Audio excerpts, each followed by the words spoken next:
प्रिय साथियों, नमस्कार। गुरुजी आरपी शोराण के चैनल में आपका हार्दिक स्वागत है। आज हम मनोविज्ञान से संबंधित प्रश्नों का अध्ययन करेंगे। पहला प्रश्न है, प्रायः बालक चलना किस वर्ष में सीख लेता है? लगभग 1.5 वर्ष में। बच्चा चलता है तो 1.5 टांग से चलता है। इस प्रकार से आप इसे याद करेंगे। शैक्षिक दृष्टि से बाल विकास की अवस्थाएं कौन सी है? पहले शैशवावस्था, फिर बाल्यावस्था, फिर किशोरावस्था। बालक में सर्वप्रथम भय, क्रोध, प्रेम के संवेग विकसित होते हैं। ये किसने कहा? वाटसन ने। बालक जब भयभीत होता है तो बालक की वाट लग जाती है। बालक जब क्रोध करता है तो दूसरे की वाट लगा देता है। बालक जब प्रेम करता है तो भी वाट लगा देता है। इस प्रकार से आप इसे याद करें। प्रथम बाल निर्देशन केंद्र किसके द्वारा खोला गया? विलियम हिली के द्वारा।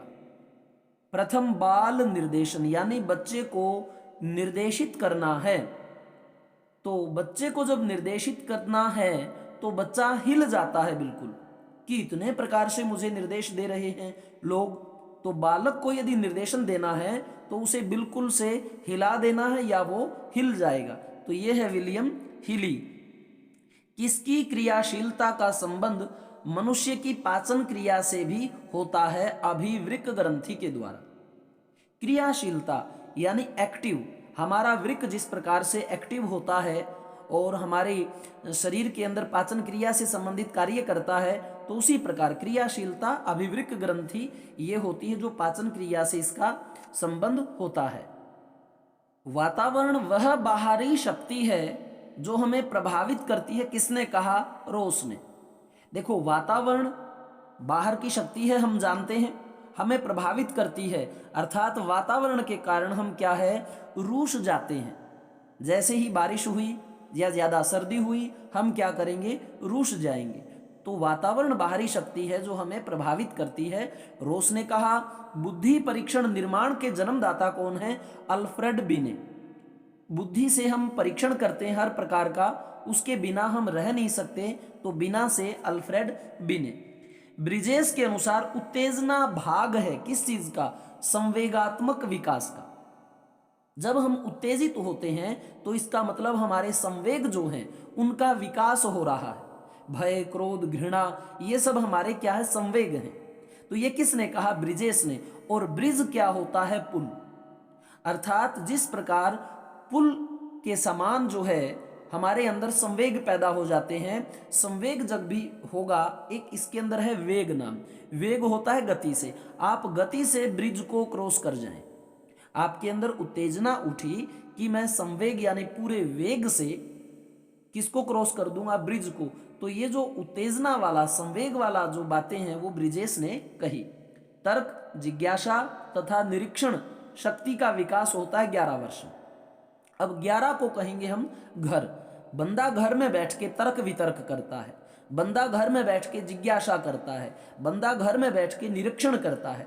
तो तर्क, जिज्ञासा, निरीक्षण, ये बंदा घर में बैठ के अर्थात 11 वर्ष की आयु में इनका विकास होता है। निम्न में से कौन सा वंशानुक्रम का नियम नहीं है? अभिप्रेरणा वंशानुक्रम का नियम नहीं है। अर्थात वंश परंपरा से जो चली आ रही चीजें हैं वो वंशानुक्रम की हैं, और ये प्रेरणा तो कोई दूसरा हमें देता है, ये नहीं कि वंशानुक्रम में ये अभिप्रेरणा हो। एक कारक सिद्धांत को किस नाम से जाना जाता है? एक कारक सिद्धांत को राजकीय सिद्धांत के नाम से जाना जाता है। यानी एक कार अगर किसी के पास है तो वो किसके पास होगी? राजा के पास। राजकीय कार्य से वह एक कार का प्रयोग करता है। तो एक कार किसके पास? राजकीय यानी राजा के पास। इस प्रकार से आप इसे याद कर सकते हैं। बुद्धि का सबसे पुराना सिद्धांत कौन सा है? बुद्धि का सबसे पुराना सिद्धांत एक कारक सिद्धांत है, क्योंकि एक कार तो सबके पास हो। ठीक है, इस प्रकार से आप इसे याद कर सकते हैं। बुद्धि का द्विकारक सिद्धांत किसने दिया? दो बुद्धि स्पीयरमैन ने, कि जो ज्यादा प्यारा व्यक्ति होगा वो 2 कार रखेगा। एक कार किस पे होगी? जिसमें ज्यादा बुद्धि यानी पुरानी बुद्धि ये थी कि एक कार हो। फिर जो है 2 कार, ज्यादा प्यारा व्यक्ति, पियरमैन प्यारा व्यक्ति 2 कार रखने लगा। स्पीयरमैन कहाँ के निवासी थे? स्पीयरमैन फ्रांस के निवासी थे। देखो आजकल हमें सबसे प्यारा क्या लगता है? फरस लगता है। फरस में तरह तरह की टुकड़ियां लगवाते हैं, टाइल लगवाते हैं। तो इस प्रकार पियरमैन प्यारा आदमी को कहाँ का था? फ्रांस का, अर्थात फरस पर ये रहता था और 2 कार रखता था प्यारा व्यक्ति। इस प्रकार से स्पीयरमैन पहले किस विषय के प्रोफेसर थे? स्पीयरमैन सबसे पहले सांख्यिकी विषय के प्रोफेसर थे, क्योंकि प्यारा जो मैन होगा वह संख्याओं में ज़्यादा तेज मिलेगा, उसकी संख्या जो है गिनने की क्षमता प्यारे आदमी की बहुत ज़्यादा तेज मिलेगी, और बाद में ये मनोविज्ञान के प्रोफेसर बन गए। आगे देखें, स्पीयरमैन ने बुद्धि का संबंध किस से बताया है? स्पीयरमैन ने बुद्धि का संबंध चिंतन से बताया है, क्योंकि जो प्यारा व्यक्ति होगा वो बुद्धि से चिंतन करेगा। ठीक है, तो चिंतन से बुद्धि का संबंध बताया। और आगे है, बालकों के भाषाई विकास का क्रम क्या है?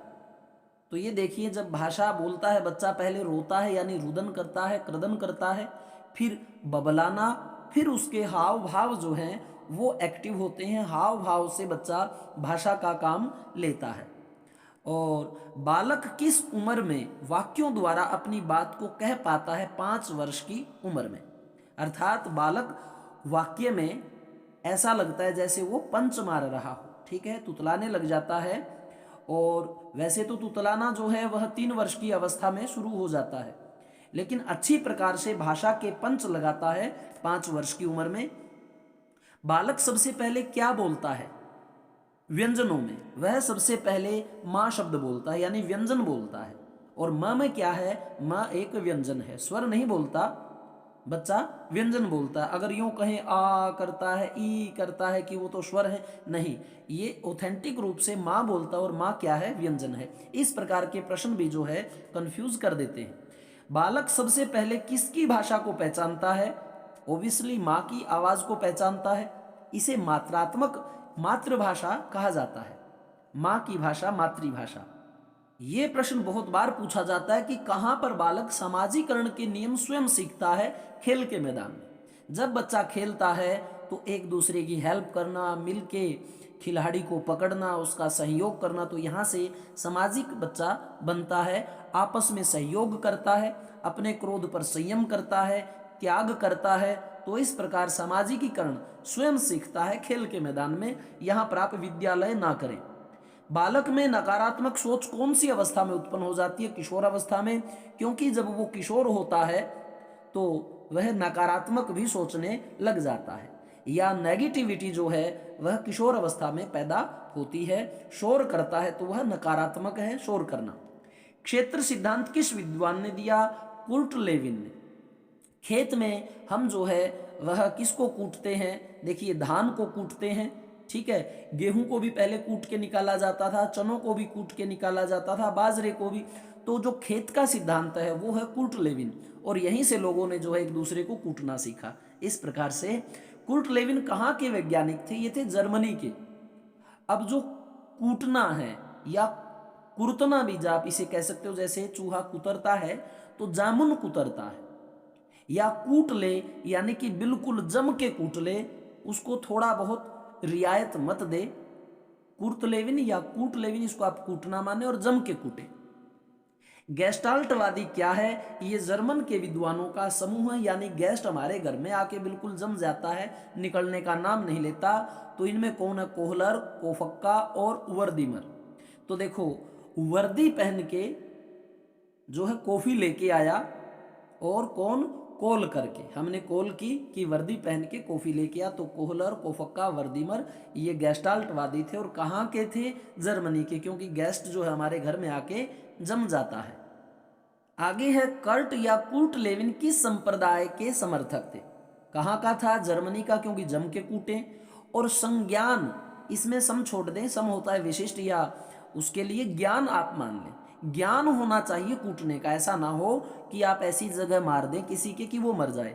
तो संज्ञानवादी, ज्ञान होना चाहिए कूटने का, ये इस संप्रदाय से जुड़े हुए थे। संप्रदाय भी पूछा जाता है, और वो कहाँ का था ये भी पूछा जाता है, और किस विषय का वो माहिर है ये भी पूछा जाता है। क्षेत्र सिद्धांत को किस नाम से जाना जाता है? संज्ञानात्मक क्षेत्र सिद्धांत, स्थान मनोविज्ञान सिद्धांत और बाल दिशा मनोविज्ञान। क्षेत्र सिद्धांत जो कुर्ट लेविन का था, क्षेत्र सिद्धांत, वो किस किस नाम से जाना जाता है? देखो, कूटना चाहिए हमें ज्ञान होना चाहिए, कूटना चाहिए हमें स्थान का पता होना चाहिए, कूटना चाहिए बालक की दशा का ज्ञान हो कि बालक बिल्कुल ही छोटा हो या ज़्यादा बड़ा, यानी दशा उसकी कैसी है, अवस्था, या बालक की दिशा देख करके उत्तर की तरफ आप बालक को पकड़ के खड़े रहेंगे या पूर्व की तरफ। तो ये थोड़ा सा हमने इस पे गौर किया कि क्षेत्र सिद्धांत कहा जाता है संज्ञानात्मक क्षेत्र सिद्धांत, स्थान मनोविज्ञान सिद्धांत और बाल दिशा मनोविज्ञान सिद्धांत। खेत में हमने कूटना है, ज्ञान हो, स्थान हो और बालक को किस दिशा में करके कूटना है, अर्थात कुर्ट लेविन वाला ये सिद्धांत है। कुर्ट लेविन के क्षेत्र सिद्धांत में क्षेत्र का अर्थ क्या है? अब देखिए, जीवन के विभिन्न क्षेत्र, क्षेत्र कौन सा कि आप किस क्षेत्र से, शिक्षा का क्षेत्र है, स्वास्थ्य का क्षेत्र है, इस प्रकार से जीवन के विभिन्न क्षेत्रों को ही क्षेत्र सिद्धांत कहते हैं कि हम तो जीवन के विभिन्न क्षेत्रों में सबको कूटेंगे ही और जम के कूटेंगे, जर्मनी, ठीक है, इस प्रकार से। अधिगम का श्रेणी क्रम सिद्धांत किसने दिया? अधिगम सीखना और श्रेणी से यानी स्टेप वाइज स्टेप सीखना रॉबर्ट गेने ने, अर्थात गिन गिन के आपको क्रम रखना है, श्रेणी यानी क्रम, पहला बच्चा फिर दूसरा तीसरा, यानी कि हमें गिन गिन करके रॉबर्ट गेने ने दिया, किसमें? अधिगम के अंदर श्रेणी क्रम का सिद्धांत। ये बात आप ध्यान रखें। अब ये भी वही आ गया कि रॉबर्ट गेने किस संप्रदाय के समर्थक थे? ये भी संज्ञानवादी, यानी ज्ञान, गिनने का अगर आपको ज्ञान ही नहीं होगा तो कैसे गिनेंगे, कूटने का ज्ञान नहीं होगा तो कैसे गिनेंगे? तो कुर्ट लेविन भी, रॉबर्ट गेन भी संज्ञानवादी थे। मानसिक आयु के माध्यम से बुद्धि को परिभाषित किसने किया? मानसिक आयु, अल्फ्रेड बिने ने। इन्होंने बताया कि बुद्धि दो प्रकार की होती है, मानसिक आयु बुद्धि और वास्तविक आयु बुद्धि। जो ये सिद्धांत दिया था ये अल्फ्रेड बिने वगैरह ने दिया था, आप अच्छी प्रकार से इसको जानते हैं। बुद्धि को मानसिक आयु अर्थात मानसिक मन की जो बुद्धि है उसके बिना तो हम रह ही नहीं सकते, बिना से अल्फ्रेड, और हम फ्रेंड बनाते हैं वो भी मन से बनाते हैं। मानसिक आयु फ्रेंड भी कह सकते हैं और मन वाली बुद्धि के बिना नहीं रह सकते, इस प्रकार से भी कह सकते हैं। अल्फ्रेड बिने किस देश के निवासी थे? अब फ्रांस के। फ्रेंड जो है वो भी क्या है? फरस पर रहता है। आपने ये फरस वाला ध्यान रखना है कि फ्रेंड जो है कहाँ रहता है? फरस में, या फ्रेंड ने अच्छा फरस बनाया, या बिना फरस के हम नहीं रह सकते। अल्फ्रेड बिने किस विषय के प्रोफेसर थे? ये मनोविज्ञान थे, यानी मानसिक आयु, मन जुड़ा हुआ है और मन से ही हम किसी को अपना फ्रेंड मानते हैं। बुद्धि का एक कारक सिद्धांत किसने दिया? सबसे प्राचीन सिद्धांत है, और बुद्धि के एक कारक सिद्धांत को राजकीय सिद्धांत कहते हैं क्योंकि राजा के पास एक कार होनी चाहिए। ये दिया अल्फ्रेड बिने व उनके सहयोगी। ये कौन कौन थे? स्टर्न, टर्मन और साइमन। स्टर्न यानी स्टार्ट होना, टर्मन टर से स्टार्ट हो जाते हैं, ये टर इसमें ज्यादा आता है, और साइमन, साई जो भगवान था उसका भी मन करता था कि लोगों में बुद्धि हो, लोग बुद्धिजीवी बने। साइमन अर्थात एक तो साई महाराज, एक ये जो टर्न घूमना घूमना है ये भी बुद्धि से, और अल्फ्रेड बिने फ्रेंड बनाना है, किसी को स्टर्न घुमाना है, ठीक है, और ये साइमन। तो इस प्रकार से आप बुद्धि कारक के सिद्धांत के इन सहयोगियों को याद कीजिए। आगे है बुद्धि के दो कारक सिद्धांत किसने दिए? अब देखो दो कारक किस पे है? प्यारे मैन पर। बुद्धि के दो कारक सिद्धांत कौन कौन से हैं? अब ये ज्यादा ध्यान देने वाली बात दी है, जी कारक और एस कारक, जर्नल कारक। तो इस प्रकार से आप इन्हें याद कर सकते हैं, जी और एस, ठीक है। आगे देखें, बुद्धि का समूह कारक किसने दिया? थ्रस्टन ने। बुद्धि वाला समूह में रहे फिर भी वो प्यासा रहता है तो उसे सोचना चाहिए। इनके अनुसार बुद्धि के 7 कारक होते हैं। बुद्धि किस में होती है? साथी में। बुद्धि में साथी यानी साथ, बुद्धि साथी में थी फिर भी थ्रस्ट यानी वो प्यासा रहा। कहाँ? समूह में। जहां समूह का नाम आए तो आप ये मान लेना कि साथी में अगर बुद्धि नहीं होगी तो वो समूह में भी थ्रस्ट प्यासा रह जाएगा। समूह में थ्रस्ट यानी समूह में भी प्यासा रह गया। बुद्धि का बहुकारक सिद्धांत किसने दिया? देखो, बहु यानी बहु में यदि बुद्धि है, कैसी है? थंडर जैसी, बिल्कुल बिजली जैसी हमारी बहु में बुद्धि है। या तो ये माने इसको थंडर कहें, या इसको कहें ना डर। थार्नडाइक को हम कहते हैं ना डर। और जिसमें बहुत ज्यादा बुद्धि होती है, बहुत ज्यादा बुद्धि होती है, वह नहीं डरता। या हमारी बहु में कैसी बुद्धि है? थंडर जैसी, बिजली जैसी बुद्धि है। बुद्धि का बहु बुद्धि सिद्धांत किसने दिया? गार्डनर ने। यहां ध्यान देने योग्य बात है, एक तो है बहु कारक और एक है बहु बुद्धि। देखिए, बहु जो है वह कार में बैठी है, या बहु कार में बैठने से ना डर, नहीं डरती। बहु बहु कारक याद रखना है, और उसमें मिलेगा बहु बुद्धि, ये कंफ्यूज करते हैं। बहु कार में बैठने से नहीं डरती, या बहु कार में बैठेगी कैसे? बिल्कुल थंडर वाली, बिजली वाली कार में बैठेगी। और यहां बहुत ज्यादा बुद्धि वाला जो व्यक्ति होगा वो कौन होगा? गार्डनर। गार्डनर कौन होता है? जो गार्डन की रक्षा करता है, अर्थात उसके अंदर बहुत ज्यादा बुद्धि होती है। वह तरह तरह के फूल वहां पर उगाता है, तरह तरह की वनस्पतियों का उसे ज्ञान होता है। तो ये कंफ्यूज वाला क्वेश्चन आपका हल हो गया। बहुबुद्धि सिद्धांत गार्डनर ने, और बहुकारक, बहुकार में बैठने से नहीं डरती, या बहु उस कार में बैठेगी जो थंडर, बिजली की तरह तेज चलेगी। इस प्रकार से बुद्धि का तरल व ठोस सिद्धांत किसने दिया? देखो, तरल और ठोस चीजें होती हैं वो कैट यानी बिल्ली खा जाती है। रब, आरबी, रब ने कैट बिल्ली को बनाया ही ऐसा है, उसकी बुद्धि ऐसी ही है कि वो तरल और ठोस चीजें खा जाती है। और आगे कोहलर किस संप्रदाय के समर्थक थे? तो कोहलर यानी कोल करने का भी आपको क्या हो? ज्ञान हो। कूटने का, कूट लेविन, उसका भी आपको ज्ञान हो। गेने, गिनने का भी आपको क्या हो? ज्ञान हो। चूहे पर अपना प्रयोग किस वैज्ञानिक ने किया था? स्किनर ने। देखो, चूहा जो है हमारी स्किन का रोग लगा देता है। चूहा किसका रोग लगा देता है? स्किन का। तो स्किनर ने चूहे के ऊपर क्या है? अपना प्रयोग किया। आगे है, स्किनर किस संप्रदाय के समर्थक थे? स्किनर को हम स्किन मानते हैं, तो हम जो है जितना भी व्यवहार करते हैं वो सारा अपनी स्किन से करते हैं। आंखें उठाते हैं, ठीक है, आंखें क्रोधित होती हैं, तो वो है तो स्किन का भाग। या आप कहें किन्नर का व्यवहार कैसा है? स्किनर को आप किन्नर भी कह सकते हैं, जैसे हिजड़ा वगैरह बोलते हैं तो किन्नर कह सकते हैं। किन्नर का व्यवहार एक अटपटा होता है, आप देखते ही समझ जाते हैं। किन्नर जो है चूहे की तरह होता है, ठीक है, चूहे के ऊपर उसने प्रयोग किया। नए रचनात्मक कार्यों को सीखने पर कौन सा सिद्धांत बल देता है? नए रचनात्मक कार्य, अंतर्दृष्टि का सिद्धांत। क्योंकि अंदर की जो हमारी दृष्टि है, जो हमारा विवेक है, जो हमारी समझ है, हम जो है उससे नए नए रचना के कार्य करते हैं। तो अंतर्दृष्टि का सिद्धांत नए रचनात्मक कार्य सिखाता है। अंतर्दृष्टि का सिद्धांत किस वैज्ञानिक ने दिया? कोहलर ने। अंदर की दृष्टि से झांक करके तू किसी को कॉल कर और अच्छा बोलना, ठीक है। इसने जो उस पर बंदर पर प्रयोग किया था कि वह स्वयं की चेतना से देखता है कि किस प्रकार से एक छड़ी से दूसरी छड़ी मिला करके, फिर एक स्टूल के ऊपर दूसरा स्टूल रख करके उसने केले उठाए थे, तो वो उसका स्वयं का ज्ञान था।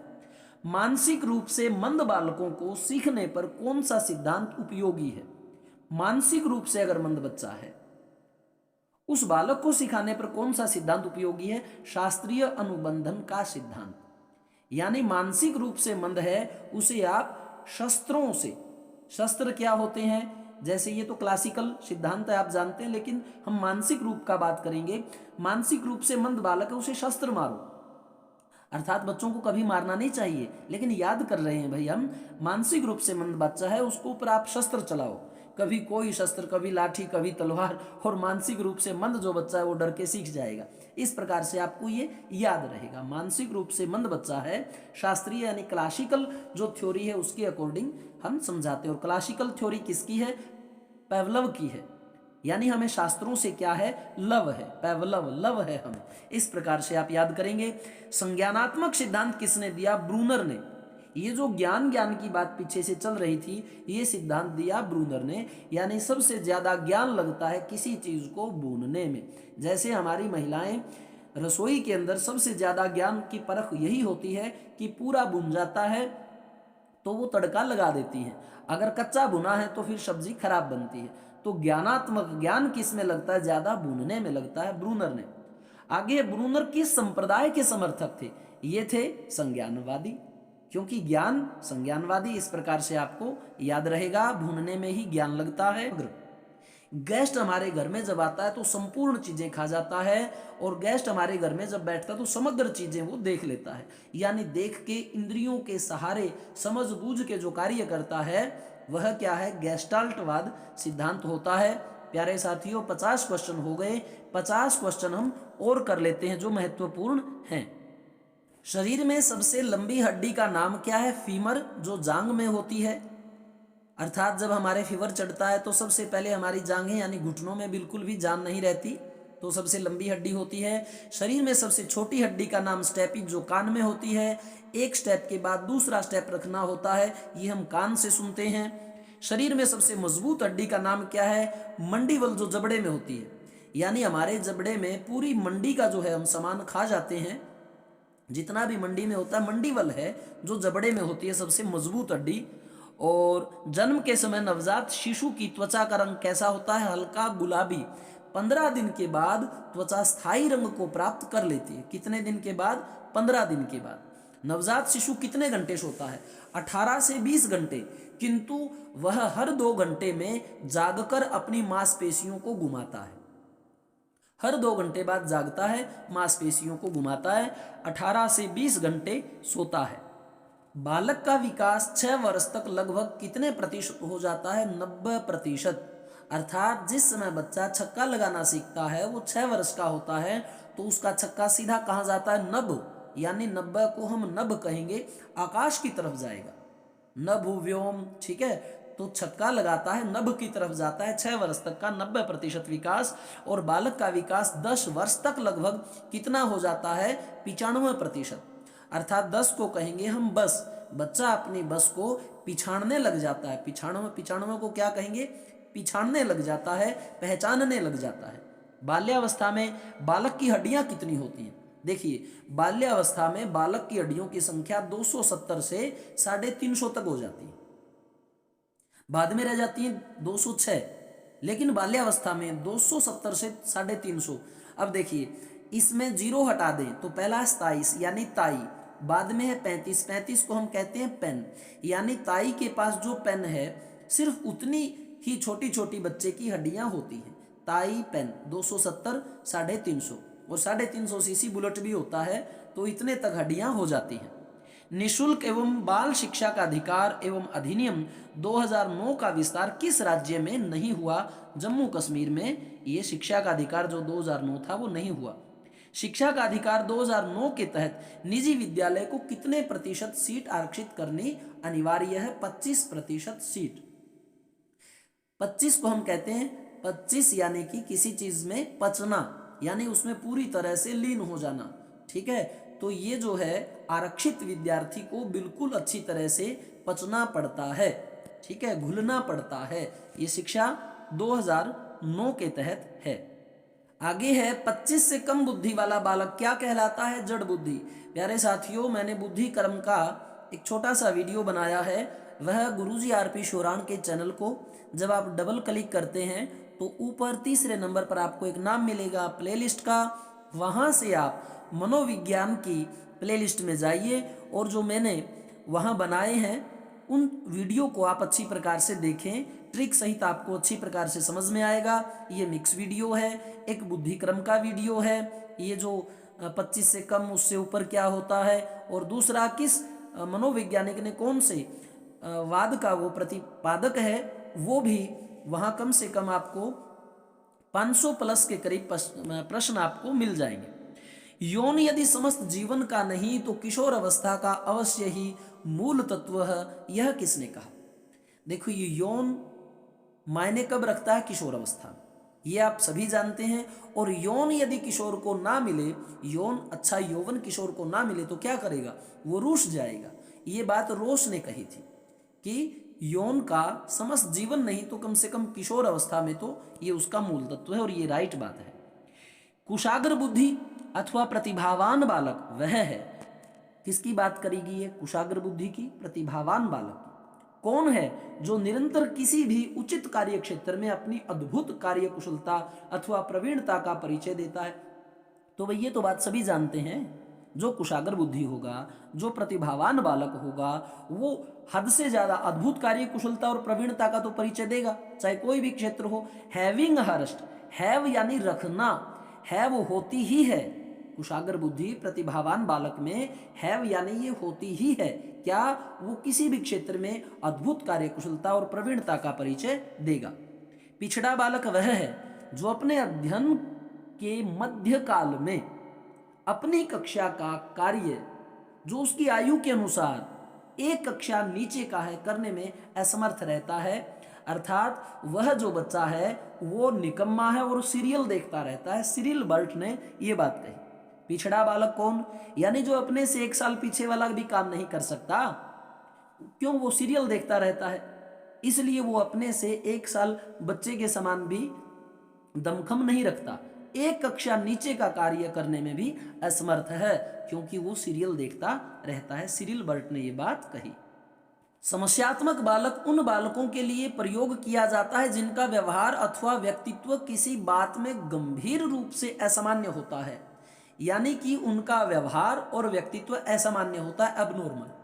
और ये किन में होता है? समस्यात्मक बालकों में। ये बात किसने कही? वैलेंटाइन ने। अर्थात वेले रहते हैं वो बालक। जो बालक वेला रहता है वह समस्यात्मक होता है, उसका टोटल व्यवहार जो है एबनॉर्मल होता है, असामान्य होता है। ये बात बिल्कुल सही है कि खाली मन शैतान का घर, तो वेला नहीं रहना चाहिए। समस्यात्मक बालक वेला मिलेगा आपको। इस प्रकार से आप याद रख सकते हैं। और वह बालक जो समाज द्वारा स्वीकृत आचरण का पालन नहीं करता अपराधी कहलाता है। ये किसने कही? बालक है, लेकिन समाज के द्वारा जो अप्लाइड कानून है उसका अप्लाइड आचरण नहीं करता, वो अपराधी कहलाता है। यानी वो समाज को जो है हिला देता है। हिली ने ये बात कही। किसके बारे में? बच्चे के बारे में। जो कैसा आचरण करता है, समाज जिसे स्वीकार नहीं करता, उसी को हम क्या कहते हैं? अपराधी बालक कहते हैं। जैसे जुआ खेलना, मद्यपान इत्यादि करना, स्मोकिंग करना, तो वो क्या है? हिला देता है समाज को। बुद्धि के किस सिद्धांत को बालू का ढेर कहा जाता है? देखो, बालू का ढेर मतलब छोटे छोटे ज्यादा कण। इसका मतलब उसमें क्या है? बहुतत्व, बहुत ज्यादा तत्व हैं। बालू के ढेर में बहुत ज्यादा तत्व मिलेंगे, तो बालू का ढेर किसे कहा जाता है? बहुतत्व सिद्धांत को।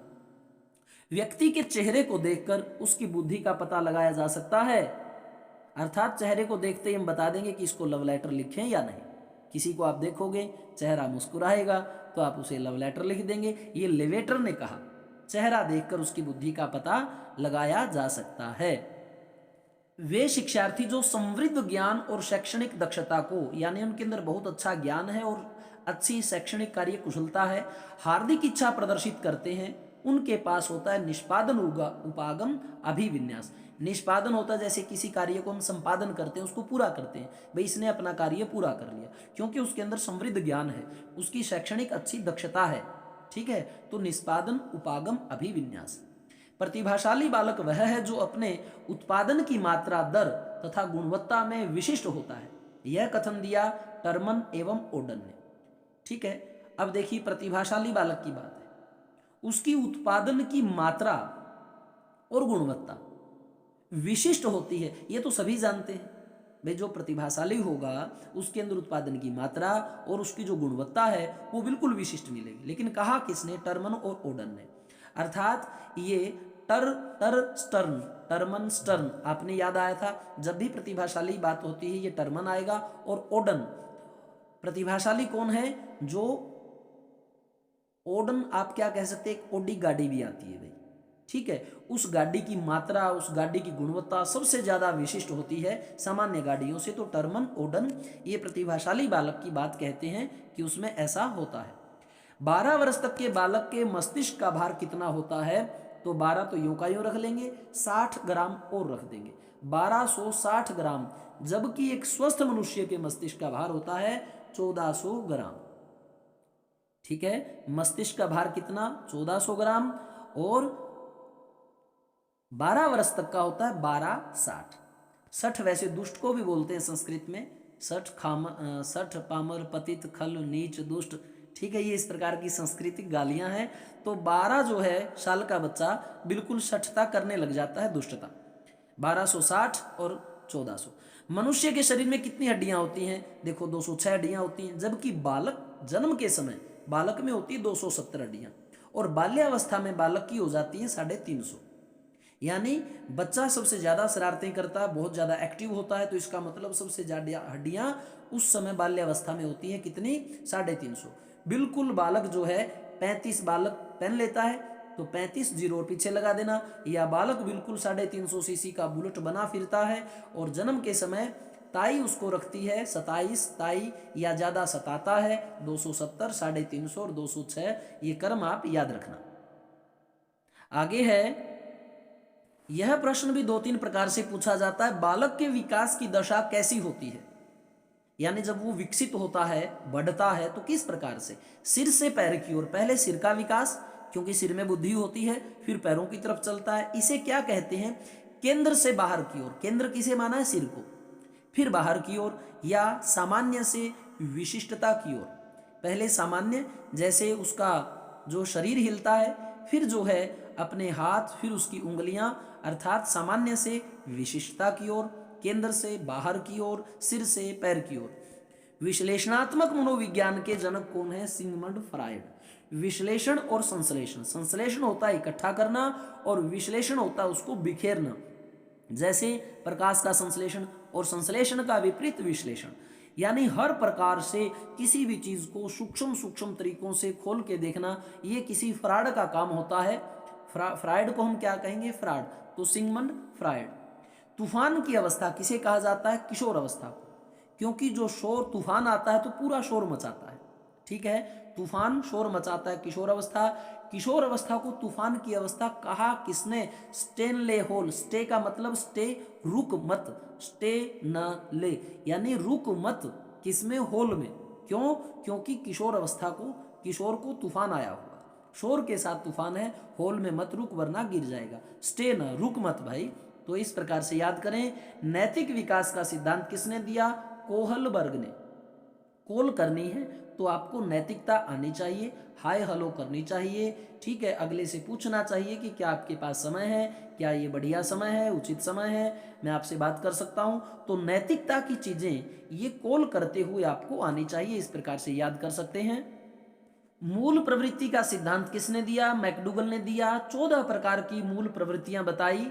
हमारी मूल प्रवृत्ति है क्या? 14 के अंक में आप सोच सकते हैं। या दूसरा, मैकडोल जब हम पी लेते हैं तो हमारी मूल प्रवृत्ति, यानी हम जैसे हैं अंदर से हमारा वैसा ही निकल आता है। या मूल प्रवृत्ति किसकी है? मेंढक की है, वो उछलता रहता है।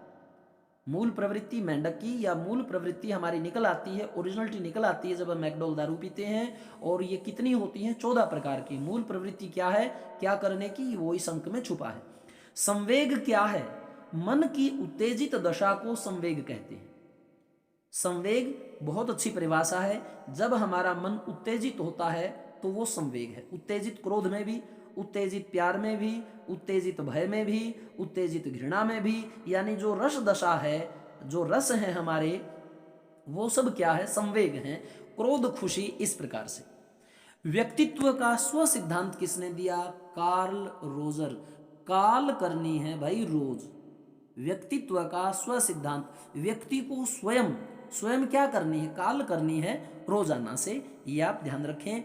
वह स्तर जिसमें बच्चा किसी वस्तु एवं घटना के बारे में तार्किक रूप से सोचना शुरू करता है, कौन सी अवस्था है? मूर्त क्रियात्मक अवस्था। तर्क से सोचता है, और ये मूर्त को आप कह सकते हैं सुसु। जब बच्चा सुसु करता है तो तर्क से सोचता है कि बैठ करके मैं ये मूर्त यानी मूत करूं या खड़ा होकर के। इस प्रकार से आप इसको याद कर सकते हैं। ये जीन प्याजे के सिद्धांत में है, और ये जो तीनों चारों अवस्थाएं हैं ये मैं आपको फुर्सत में फिर करवाऊंगा। अभी हम मिक्स मसाला पढ़ रहे हैं। तार्किक रूप से सोचना, मूर्त क्रियात्मक। अगर हिंदी में आ जाए तो इस प्रकार से, सृजनात्मकता मुख्य रूप से किस से संबंधित है? सृजनात्मकता अपसारी चिंतन से। एक अभिसारी होता है, एक अपसारी होता है। वैसे अप होता है अलग होने में। सृजनात्मकता, सृजनात्मकता कि जैसे कुछ भी नया करना। कोई किसान है, वह खेती को अलग तरीके से करता है, सृजनात्मकता है। कोई घड़ा बनाता है, कोई हाथ से वस्तुएं, कोई दिमाग से, यानी कुछ भी नवीनता अगर आपने दिखाई वो सृजनात्मकता है। और सृजनात्मकता हर प्रकार में है, पढ़े लिखे में भी और अनपढ़ में भी सृजनात्मकता किसी में भी हो सकती है। तो ये जो है अपसारी चिंतन होता है, अप्सर जैसा चिंतन। अपसारी को क्या कहेंगे? अप्सर जैसा चिंतन। और अप्सर जो है हर समय सृजनात्मकता कुछ न कुछ सृजन करता रहता है। चिंतन अनिवार्य रूप से किया क्या है? क्या है चिंतन? संज्ञानात्मक विधि, क्योंकि चिंतन में ज्ञान लगता है। गिनने में ज्ञान गेने भी था, कूटने में भी ज्ञान कुर्तलेविन भी था, ठीक है। उसके बाद गेस्टाल्टवादी जो था वो भी पूरा ज्ञान के ऊपर था। जीन प्याजे का भी ज्ञानात्मक है। तो इस प्रकार से चिंतन जो है वो ज्ञान है। आगे है किसी बालक में चिंतन की योग्यता उसके सफल जीवन का मूल आधार है। यह कथन किसका है? देखो, चिंतन की योग्यता होगी वो बंदा सफल तो होगा ही होगा, ये सभी जानते हैं। और ऐसा किसमें? Crow and crow, crow and crow, crow कहते हैं काग को। काग में सबसे ज्यादा चिंतन की योग्यता होती है। आपको यदि झुका हुआ देखा तो काग उसी समय उड़ने लग जाएगा या वहां बैठा नहीं रहेगा। एक काग ने अपने बच्चे को सिखाया कि बेटा जब तेरे को कोई देखकर झुके तो समझ जाना पत्थर उठाया हुआ है। काग के बच्चे ने कहा पिताजी यदि वो पहले से ही हाथ में लिया हुआ हो तो काग ने कहा अब तू मार नहीं खाएगा। चिंतन की योग्यता है तो जीवन आपका सफल है। ये किसने कहा? क्रो ने कहा। थ्रस्टी क्रो आप जानते हैं। चिंतन की दृष्टि से किसी बच्चे में सर्वश्रेष्ठ चिंतन है तो उसे क्या कहेंगे? तार्किक चिंतन। चिंतन करना है और वो यदि सर्वश्रेष्ठ चिंतन है तो इसका मतलब तर्क वाला चिंतन है, तार्किक चिंतन है। प्याजे के अनुसार किसी बालक में तार्किकता का अभाव किस आयु तक होता है? 7 वर्ष तक। प्याजे कहता है बालक तर्कशील नहीं रहता 7 वर्ष तक, उसके बाद में तर्क करना आता है। तो प्याजे को हम कहेंगे प्याज और 7 को हम कहेंगे साथी। प्याज जब साथी नहीं खाता, मतलब जब तक 7 वर्ष का रहता है तब तक तर्क नहीं। और जैसे ही साथी ने प्याज खाया अर्थात 7 वर्ष से ऊपर गया, वो तर्क करने लग गया। अकबर के दरबार में एक नवरत्न में मुल्ला 2 प्याजे था जो 2 प्याज रखता था। तो 7 वर्ष से ऊपर यदि साथी प्याज खाता है तो तर्क आता है, साथी प्याज नहीं खाता यानी 7 वर्ष से नीचे है तो तार्किकता का अभाव रहता है। किसी बच्चे के चिंतन में आयु के बढ़ने के साथ साथ किसकी प्रधानता बढ़ती है? तर्क की। 7 वर्ष से ऊपर बढ़ने लग जाता है, साथ ही प्याज खाने लग जाता है। जन्म के बाद किसी बालक में चिंतन का विकास कब प्रारंभ होता है? 2 वर्ष की आयु के बाद। चिंतन तर्क की बात नहीं है, चिंतन सोचने लग जाता है 2 वर्ष की आयु के बाद, यानी 2 नंबर का कार्य जो है बच्चा 2 वर्ष के बाद करने लग जाता है। इस प्रकार से चिंतन करता है। अब ये कहता है किसी छात्र का बौद्धिक विकास यानी बुद्धि वाला या शारीरिक विकास तथा संवेगात्मक विकास, उसकी विकास की प्रक्रिया का कौन सा कारक है? तो यह आंतरिक कारक, क्योंकि बुद्धि भी अंदर है, संवेग भी अंदर है और अंदर से ही जो है हम बढ़ना शुरू करते हैं, तो सब आंतरिक कारक हैं। माता पिता से संतानों को प्राप्त होने वाले गुणों को कहते हैं वंशानुक्रम, यानी वंश के क्रम से उनमें वो चीजें वो गुण आए हैं। अधिगम की प्रक्रिया पूर्ण कब होती है? जब व्यवहार में स्थायी परिवर्तन हो जाए, अर्थात एक जैसा ही व्यवहार हमारा बना रहे तो इसका मतलब अधिगम अब पूर्ण हो गया है। वरना अधिगम लर्निंग होती रहती है, व्यवहार में परिवर्तन होता रहता है। मनोविज्ञान का जनक किसे कहा जाता है? सिगमंड फ्रायड को, यानी मन वाला विज्ञान। और मन वाला विज्ञान किसका ज्यादा तेज होता है? किसी फ्राड बंदे का।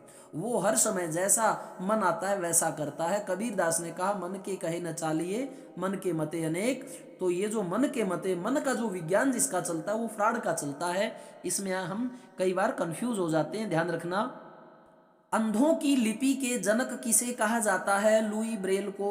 लुई का मतलब भाई ला, क्या ला? बेल लेके आ, अंधों को बांध देंगे बेल से, वो घूमते रहेंगे, एक दूसरे से दूर नहीं जा पाएंगे। तो लुई ब्रेल यानी कि बेल ला, और बेल किसके लिए? अंधे के लिए। और अंधों के लिए लुई ब्रेल ने कौन सी लिपि का प्रतिपादन किया? ब्रेल लिपि का। ये जहां भी बेल आ जाए इसका मतलब वो अंधों से रिलेटेड है। क्वेश्चन, नर्सरी पद्धति के जनक किसे कहा जाता है? Maria Montessori. नर्सरी क्लास में सबसे ज्यादा मारा जाता है मोंटी को, ठीक है। नर्सरी पद्धति के जनक कौन है? Maria Montessori. मारती है मोटी, मैम को सभी क्या कहते हैं, कोई मोटी मैम है तो कहती है मारती है मोटी, नर्सरी का बच्चा ऐसा बोलता है। एलकेजी व यूकेजी पद्धति के जनक कौन है, फ्रोबेल। अब फ्रोबेल, एलकेजी और यूकेजी में जो बच्चा है वो क्या है, वो बेल को पकड़ता है, गार्डन में खेलते हैं, गार्डनर जो ये गार्डन वाला है वो भी फ्रोबेल है, ठीक है। एलकेजी यूकेजी का बच्चा क्या करता है, बेल को पकड़ता है, बेल से खेलता है, फूलों वाले से फूल ज्यादा तोड़ता है। जीन प्याजे कहाँ के मनोवैज्ञानिक थे, प्याज कैसा हो खाने में, बिल्कुल स्वीट हो, तो स्विट्जरलैंड के वैज्ञानिक थे जीन प्याजे। जीन प्याजे किस विचारधारा के समर्थक थे, संज्ञानात्मक। देखो प्याज खाने से ज्ञान बढ़ता है, ज्ञान से हम तर्क करते हैं, 7 वर्ष से ऊपर जाने पर बच्चा तार्किक हो जाता है, ठीक है। तो ये संज्ञानात्मक जो है जीन प्याजे का ही विचारधारा है।